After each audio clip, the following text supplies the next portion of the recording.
माझ्या मित्रांनो, तुम्ही जर कधी भारत पाकिस्तानची फायनल मॅच बघितली असेल तर तिला जेवढी गर्दी नसते तेवढी गर्दी आज आपण आंबेगावकरांनी इथे केली आहे। आणि साहेब, आजच आपण विजय झालो आहोत हे तुम्ही सगळ्यांनी खात्री बाळगा, कारण की पूर्ण जनता ही फक्तपणे देणाऱ्याच्या मागे असते, घेणाऱ्याच्या मागे कधी नसते। आणि देणाऱ्यांमध्ये साहेबांचा नंबर पहिला लागतो। मला तुम्हाला सगळ्यांना सांगायचंय, आज आपण उपस्थित आलो आहोत या साहेबांच्या अष्टविजयाचा निर्धार करायला।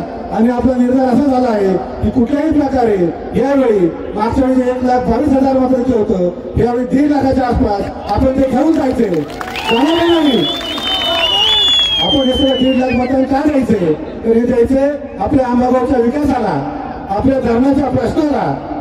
लोक म्हणतात आम्ही इथं बिबट्या बनवून लावणार आहे, त्यांचं तुम्हाला कारण माहिती आहे का? ते धरणाला बोगदा पाडणार, आपलं पाणी घेऊन जाणार, तुमच्याकडे उसळ फिरणार नाही तर बिबट्या कुठे येणार?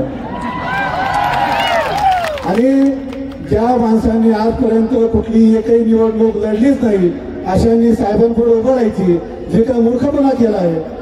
कोल्याला जास्त कायम आंबळच असतात।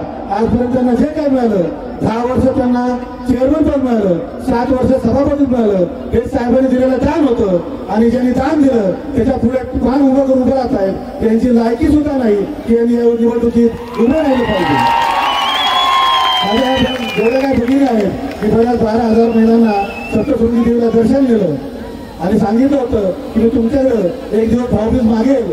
आणि माझ्या बहिणींनो, मी आज मागतोय आपल्या तालुक्याच्या विकासासाठी आणि आपल्या पाण्याच्या प्रश्नासाठी तुम्ही भाऊबीज म्हणून एक मत यावेळी साहेबांच्या पत्रात घालाल आणि साहेबांना निवडून द्याल।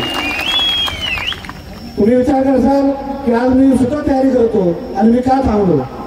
जेव्हा आपल्या आंबेगावच्या विकासाचा प्रश्न येतो, पाण्याचा प्रश्न येतो, तेव्हा निवडणूक महत्वाची नाही माझ्या मावल्यांनो।